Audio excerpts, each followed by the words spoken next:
Hello বন্ধুরা, আপনারা কি জানেন একদিকে সাউথ কোরিয়া ৪১,৪৬৯ কোটি টাকার ওয়ার্ল্ড ফেমাস কে-পপের বিজনেস খুলে বসে আছে, তো অন্যদিকে নর্থ কোরিয়া তাদের সুপ্রিম লিডার কিম জং উন এবং তার ভালো ভালো কাজ ও প্রশংসার উপর মুভি বানাচ্ছে আর জনগণকে সেটা দেখতেও বাধ্য করছে। তো এটা তো এই দুটি দেশের মধ্যে ছোট্ট একটি পার্থক্য। কেননা আপনারা হয়তো জানেন না, সাউথ কোরিয়ার লোকেরা ১৭০টির মতো দেশে বিনা ভিসায় ঘুরতে পারে, আর সাউথ কোরিয়ার সীমানার ওইদিকে নর্থ কোরিয়ার লোকেদের তো দেশের বাইরে পা রাখার কোনো অনুমতি নেই।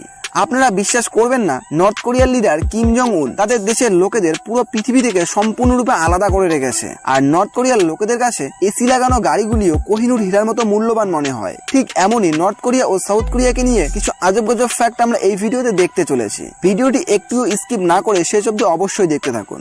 Number 1, automobile. পুরো দুনিয়ার মতো সাউথ কোরিয়াও অটোমোবাইল ইন্ডাস্ট্রির প্রতি অনেকটা ঝোঁক বাড়িয়েছে এবং তারা এই ক্ষেত্রে অনেকটাই উন্নতি করেছে।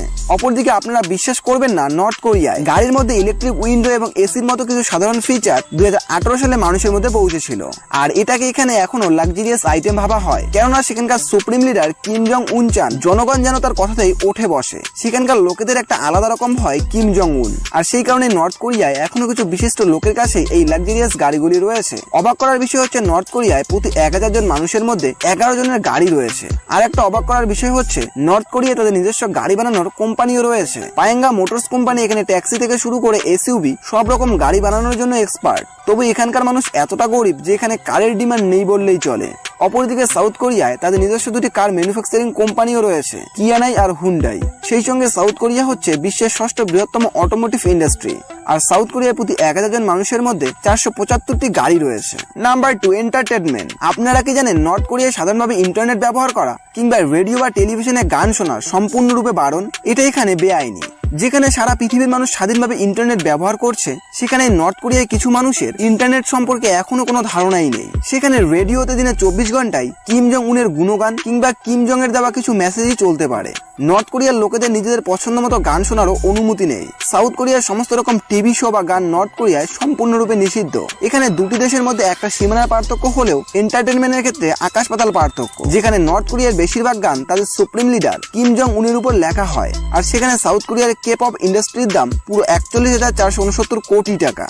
Number 3, culture. আপনারা এটা আন্দাজ করতে পারবেন না, যেখানে সাউথ কোরিয়া সহ পুরো বিশ্বের মানুষ নিজেদের পছন্দ মতো জামা কাপড় ইউজ করে, সেখানে নর্থ কোরিয়ার মানুষ তাদের সুপ্রিম লিডার কিম জং উনের অনুমোদিত কিছু পোশাকই পরতে পারে। আবার এটা ভাববেন না যে এখানকার লোকের চিন্তা ভাবনা এখনো সেই পুরনো।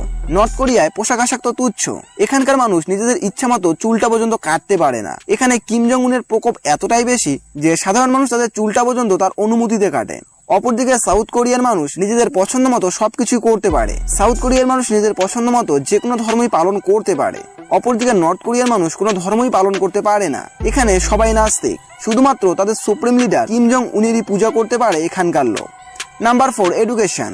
সাউথ কোরিয়া যেখানে এডুকেশনের দিক থেকে পুরো বিশ্বের অন্যতম দেশগুলোর মধ্যে একটি, সেখানেই তাদের পার্শ্ববর্তী দেশ নর্থ কোরিয়ায় এডুকেশনের নামে এখনো কিম জং এর বাবা মায়ের পুজো করানো হয়। আর কোন দেশ কি উন্নতি করছে সে বিষয়ে ধারণা করার মতো রকেট সায়েন্স তো এদের কাছে নেই, কিন্তু এখানে ১৭ বছর বয়স পর্যন্ত বাচ্চাকে পড়াশোনা করা অনিবার্য। অবশ্যই এটা দেশের এডুকেশন সিস্টেমকে উন্নত করার ক্ষেত্রে অনেকটা গুরুত্বপূর্ণ, তবে এটা তখনই গুরুত্বপূর্ণ হবে যখন বাচ্চাদের ১৭ বছর বয়স অবধি ঠিকঠাক কিছু শেখানো হবে।